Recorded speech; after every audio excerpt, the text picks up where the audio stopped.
और आज आप लोगों को यहां बुलाया गया है, उसका पर्पज एक ही है कि आप में से कोई भी व्यक्ति जाकर के उस भीड़ में ना मिल जाए। हेलो, आप सब में वो डायमंडशिप दिखती है, आप सबके अंदर वो सफल व्यक्ति दिखता है, और आप इस बिजनेस में सफल होने के लिए ही पैदा हुए। मैं आपको बता रहा हूं, मेरी शादी हुई थी 2007 में।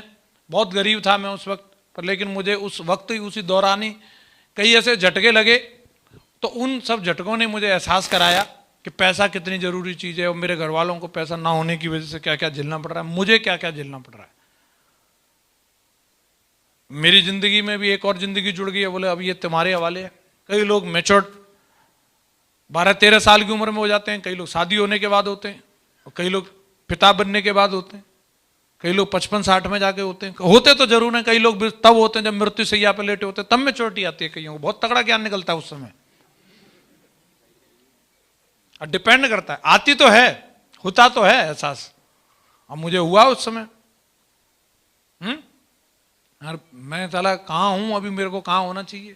कि कई बार मीटिंग का महत्व तो समझ में नहीं आता, कई बार हम लोगों को ये समझ में नहीं आता बार बार अपलाइन का क्यों फोन आता है, और बार बार हम लोगों को ये क्यों मतलब जो है कभी 100, 200, 500 रुपए लगवाने के चक्कर में रहते हैं। कारण क्या है? तो कहीं ना कहीं दोस्तों, हम लोग जिस बैकग्राउंड से आते हैं, जिस जगह से आते हैं, वहां पे कोई बहुत बड़ी सक्सेस नहीं होती, और अगर हमने बहुत बड़ी सफलता नहीं ली तो ये हमें कोई आश्चर्य भी नहीं लगता। यस या नो? हम लोग जिस जगह से आते हैं वहां पर आराम से कोई भी व्यक्ति अगर टू व्हीलर पर चल रहा है और वो अपने आप को समझा लेता है कि इसमें कोई दिक्कत वाली बात, एसी घर में नहीं लगा तो इसमें कोई दिक्कत वाली बात, अगर मैंने 4 व्हीलर नहीं खरीदा तो इसमें कोई दिक्कत वाली बात। और जैसे अगर कोई उसको पकड़ा करके ज्वाइन करा दे और बोले डायमंड बनना है, क्या बनना है? एक आध मीटिंग अटेंड करवा दिया और दिखा दिया यहाँ पे ये आती है, ऑडी आती है, मर्सिडीज आती है, रेंज रोवर आती है, BMW आती है। हेलो, और उसको लेने के लिए जैसे अगर वो निकल पड़े और 4-6 दिन अगर वो काम करे, और जैसे ही वो लोगों के बीच में जाए और लोगों को प्लान दिखाए और लोग बोलते तू फंस गया, पागल हो गया क्या तू? हेलो, ये बेवकूफ बनाने का काम है। जब खींच खींच के झापड़ पड़ते हैं ना उसे 4-5, हेलो, तो फिर क्या क्या ख्याल आने लगते हैं। सब कोई डायमंड बन के रह रहे हैं क्या? सब कोई BMW में चलते हैं क्या? सब कोई मर्सिडीज वाले ही हैं क्या? डायमंड कहीं सोना खाते हैं क्या?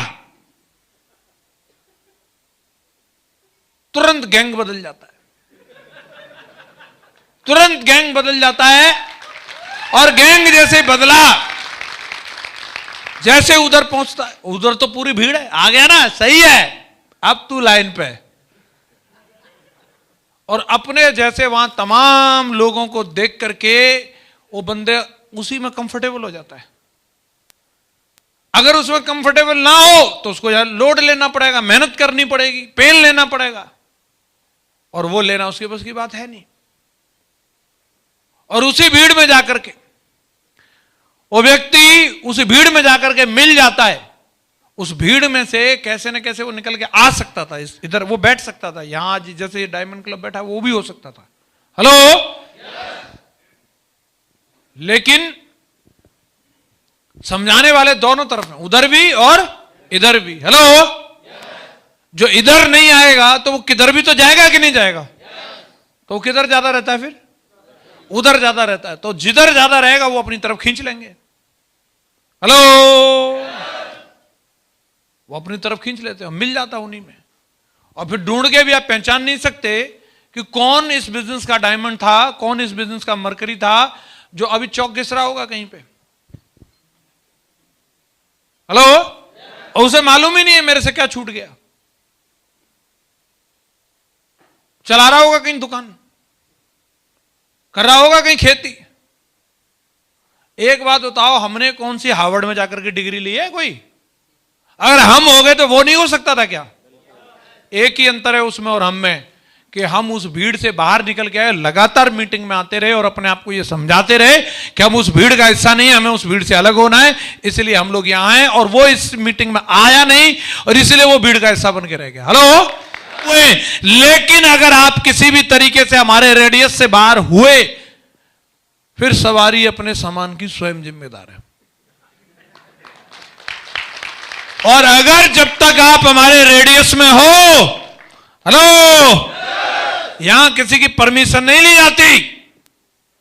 अगर बंदा हमारे रेडियस में है, इधर बहाना नहीं चलता। मैं पढ़ा लिखा हूं, कम पढ़ा लिखा हूं, मैं मोटा हूं कि मैं पतला हूं, कि मैं गोरा हूं, कि मैं काला हूं, कि मैं लड़की हूं, कि मैं लड़का हूं। हेलो, इधर अगर रहा रेडियस में, आज तक का रिकॉर्ड है 200 डायमंड बना दिए। कल ही मेरी डायमंडशिप हुई थी 3 अप्रैल को। इधर अगर रहा तो एक ही काम है बस, डायमंड, डायमंड और डायमंड, दूसरा विकल्प नहीं है। और आपको आज इसी पर्पस से इस मीटिंग के अंदर बुलाया है और हमेशा बुलाया जाता रहेगा। किस लिए? आप उस भीड़ में ना मिल जाओ इसलिए।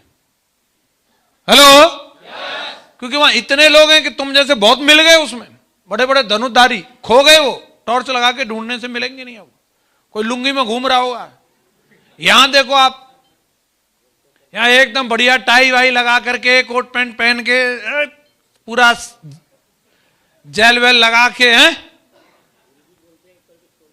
और जैसे ही यहां से कुछ दिन की दूरी रहे, कई हैं ऐसे वीर बहादुर, एक एक साथ 1.5 साल की जैसे दूरी बनाई ना, कोरोना में ही पता चल गया लोगों की असली औकात समझ में आ गई। शेप सब नहीं करेंगे तो उनकी हालत देखो। दाढ़ी नहीं बनाई उसने 4-4 महीने तक, पैंट पहनना भूल गए लोग, कच्छा में घूमते रहते हो। हेलो, ये मालूम रहे कि आप कितने दमदार और हैंडसम हैं, और आप ऐसे बने रहें। इसी के लिए मीटिंग होती है, इसी के लिए मीटिंग होती है। तो मीटिंग में आना चाहिए कि नहीं आना चाहिए? ये बात तो तय है कि कोई एक मीटिंग ऐसी नहीं होती जो आपको डायमंड बना दे। हेलो, लेकिन ऐसी हमें मालूम ही नहीं है कौन सी वाली होगी। लेकिन ये सब मीटिंगों में जब जब हम लोग आते हैं, अगर मैं अपनी जर्नी को देखूं, मुझे करीबन 5.5 साल लगी थी डायमंड बनने में। तो मुझे कोई एक पर्टिकुलर मीटिंग तो मुझे ध्यान नहीं है कि कौन सी वाली ने मुझे डायमंड बना दिया। लेकिन हां, जब जब मैं किसी भी मीटिंग में आया, मीटिंग चाहे किसी 5 स्टार होटल में हुई हो, हेलो, मीटिंग चाहे किसी सरकारी स्कूल में हुई हो, चाहे मीटिंग महागुरु जी के साथ किसी नीम के पेड़ के नीचे बैठ करके हुई हो, लेकिन जब जब मैं मीटिंग में आया, तब तब मेरी जिंदगी में कुछ ना कुछ लेवल अप हुआ। और ऐसी बहुत सारी मीटिंग अटेंड कर करके कर करके जो पहले पूरी की पूरी वो आती थी ना, रेला आता था ना, रेला सादाबाद से, उस रेला में से सबसे ज्यादा मीटिंग अटेंड करने वाला बंदा बना मैं, और सबसे ज्यादा आगे रिकॉग्निशन वाला बंदा भी बना मैं। समझ में आ रहा कि नहीं आ रहा? हेलो, और बाकी वाले कोई नहीं जुड़ता। सब कोई थोड़ी बन जाएंगे। हर कोई ओम प्रकाश हो जाएगा क्या? हर कोई माधव जी हो जाएगा क्या? हर कोई, उन पे किस्से, कहानियां और बहाने के अलावा कुछ नहीं था। और हमारे पास क्या था? महागुरु जी ने बुलाया है, चलो। न कभी पेट्रोल का बहाना, न किराए का बहाना, न किसी भी, शरीर है बस पहुंच जाओ वहां पे, अंदर तो कर ही लेंगे। हेलो, और हर मीटिंग में आते रहने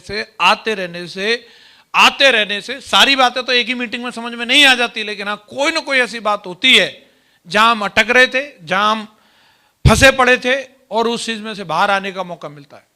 और मालूम ही नहीं चलता कि हम कब हमारी जिंदगी में इतने बड़े बदलाव आ गए, कब हमारी जिंदगी आज इतनी ऊपर उठ चुकी है कि जो कभी सपने में नहीं सोचा था। हेलो, आज आपको भी बुलाया है और आगे भी बुलाते रहेंगे। ऐसा मत सोचना ये फाइनल वाली है।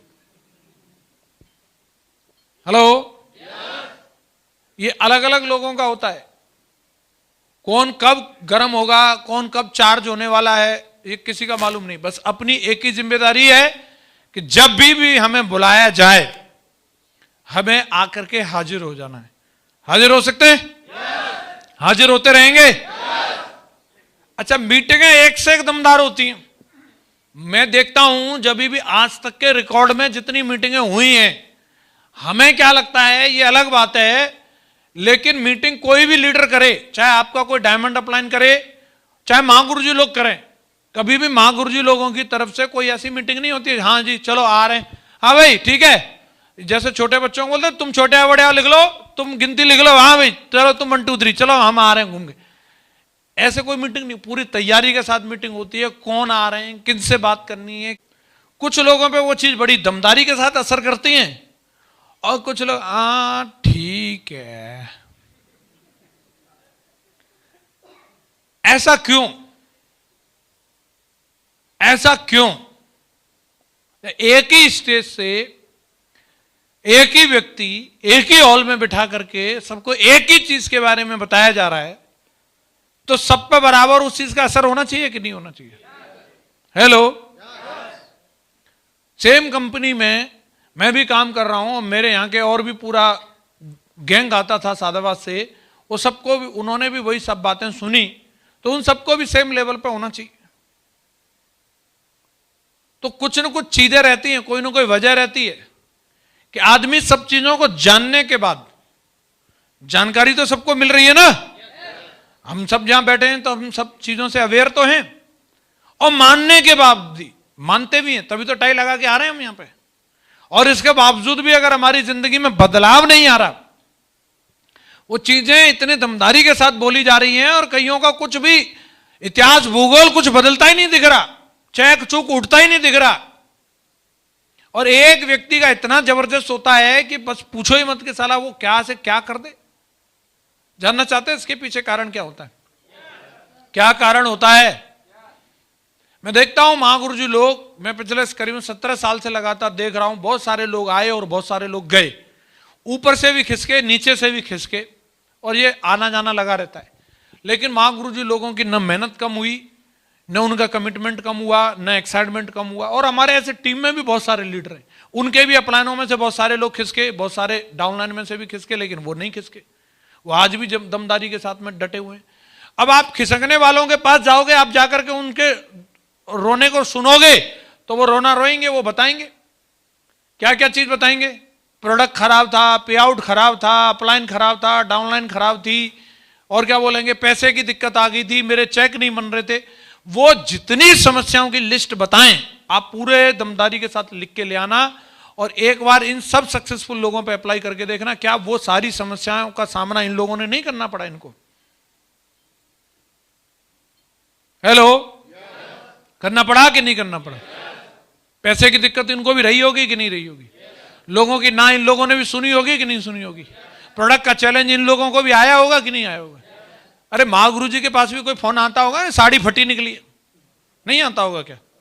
नहीं, अरे नहीं बोला, अरे कैसी बात कर रहे हो गुरुजी, गुरुजी पे कहां आता होगा? तो साड़ी बिक रही है तो तुम पे आता तो गुरुजी पे भी तो आता होगा। यस या नो? आप जो समस्या को बोलो, किसी के मम्मी पापा मना कर रहे हैं, किसी की बीवी मना कर रही है, तो क्या लगता है वो वाले चैलेंज इन लोगों को नहीं आए होंगे? आए होंगे ना। और इसके बावजूद भी अगर ये लोगों ने कर लिया तो क्या कारण है? आज भी छटनी होगी, अभी ये मीटिंग चलेगी 3 दिन, और महागुरुजी एक से एक लाजवाब चीजें देने वाले। मैं 2 बार अटेंड कर चुका हूं इस वर्कशॉप को, ऑलरेडी 3री बार अटेंड कर रहा हूं। तो ये मैं एडवांस में बता देता हूं, कंटेंट में कोई प्रॉब्लम नहीं है। और इसके बावजूद भी 2 तरीके के लोग निकलेंगे, एक जिन पे बहुत जबरदस्त असर होगा और एक जिन पे बिल्कुल असर नहीं होगा।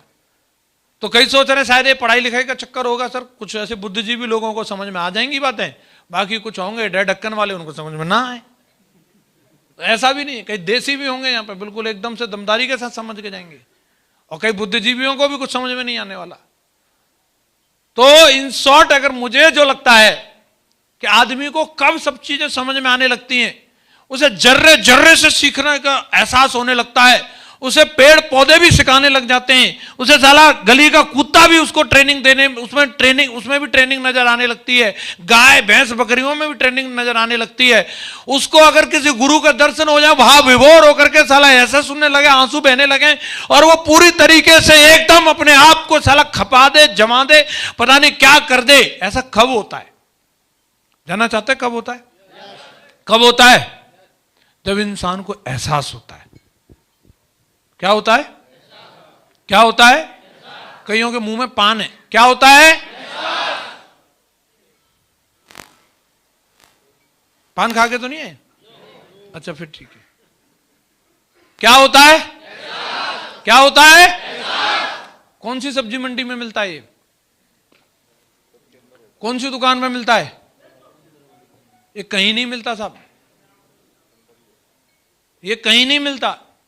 अपलाइन होना अलग बात है, अपलाइन होने का एहसास होना अलग बात है। डाउनलाइन होना अलग बात है, डाउनलाइन होने का एहसास होना अलग बात है। पिता होना अलग बात है, पिता होने का एहसास, हेलो, पति होना अलग बात है, पति होने का एहसास अलग बात है। कुछ चीजें तो हमारी जिंदगी में वैसे ही हो जाती हैं, समय के हिसाब से उसमें हमारा कोई रोल नहीं होता। कुछ तो हम वैसे ही बन जाते हैं, हम बनेंगे ही बनेंगे। अब बेटा है तो बेटा तो बनेंगे ही बनेंगे। अब लेकिन इस बात का हमें एहसास है कि नहीं?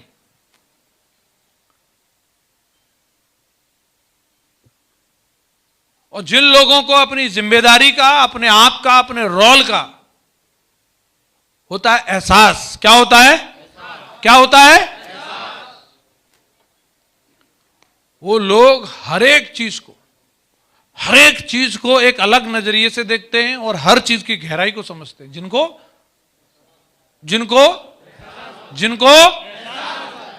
और जिसको एहसास नहीं कुछ नहीं, साला घर जल रहा है, लोग मर रहे हैं, कुछ भी हो रहा है, साला जिंदगी एकदम झंड है, फिर भी कुछ नहीं उसकी जिंदगी में। कोई आ रहा है, आके बार बार समझा रहा है, कोई उसको मोटिवेट करने की कोशिश कर रहा, नहीं होता वो। क्यों?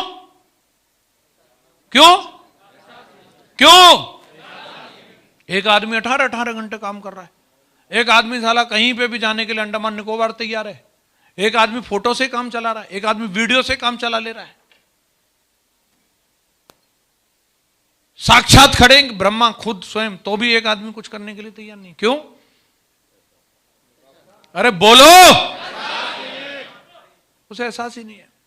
अभी भी मैं महागुरुजी लोगों को देखता हूं, आखिर ऐसी क्या चीज रही कि तमाम विकेट गिरे। महागुरुजी और मेरे बीच में कम से कम मैंने अपनी आंखों के सामने 6 अपलाइनों को भागते देखा। कितने? मेरे और महागुरुजी के बीच में कितने? और अच्छे खासे लेवल तक। कोई एमरल्ड था, कोई रूबी था। उस लेवल पे जाने के बाद उन्होंने वो भागे। तो इन्होंने कौन सी, मतलब जो फेरेटल रखे थे क्या है कि इनके मुंह से नहीं निकल सकता था तलाक तलाक तलाक।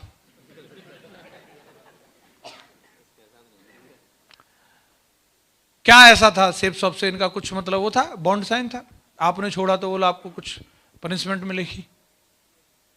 बात तो कुछ न कुछ रही होगी है कि ना छोड़ने के पीछे कुछ तो वजह रही होगी। पीठ तो दिखा, नेगेटिव बात तो कर सकते थे लेकिन नहीं की। क्यों? शायद उनके अंदर है। हेलो, और वो जो चले गए उनमें एक तो वो था जिसने मुझे प्लान दिखाया था, ज्वाइन कराया था जिसने। अब क्या करें, उसको नहीं है। क्या नहीं है? वो रोएगा, बोलेगा दिक्कतें परेशानियां ये वो हमें नहीं है क्या, और हम फिर भी नहीं जा रहे। तो साहब मैं एक ही चीज कहूंगा, अगर आपको आज आप यहां बैठे हैं और अपनी जिम्मेदारियों का, अपनी पोजीशन का, अपने आप का और अपनी यहां की मौजूदगी का अगर आपको एहसास है, बिल्कुल आंखें मेरी खुली हैं, मेरी आंखें बिल्कुल, और बिल्कुल मेरे सारे के सारे सेंस काम कर रहे हैं, और मुझे एहसास है कि आज मैं कहां हूं, और अगर अभी मैं नहीं जागा तो अभी मेरा क्या होने वाला है। अरे तैयार हैं? जिंदगी में जो भी हमें ओहदा मिला है उसका एहसास अगर नहीं है, महागुरु जी करवा देंगे, क्योंकि महागुरु जी को इस काम की भी मास्टरी हासिल है। हमें भी नहीं था, हम भी बिल्कुल ऐसे अल्लड़पने में घूमते रहते थे, और महागुरु जी को सब विद्याएं आती हैं कि किसको कैसे कराया जाए। पहले हमें बेटा होने का एहसास नहीं था, माँ बाप तो पहले भी थे हमारे, लेकिन हमें एहसास ही नहीं था। वो मेहनत करते हैं, हमें उनके लिए कुछ करना चाहिए, उन्हें उनके बारे में कुछ सोचना चाहिए। हेलो, नहीं हुआ उससे हमें ज्यादा कुछ। फिर महागुरु जी ने पकड़ा करके मेरी शादी करवा दी 2007 में। अब हो शायद है? शादी हो गई तो सबकी हो जाती है, मैंने हमारी भी हो गई। पंडित जी ने बोला यहाँ बैठ जाओ जी, बैठ गए। ऐसे चक्कर काटो, काट दिए। यहाँ चावल छोड़ दो, छोड़ दिए। अब खड़े हो जाओ, खड़े हो गए। बोला आज से तुम दोनों पति पत्नी। बोले ठीक है।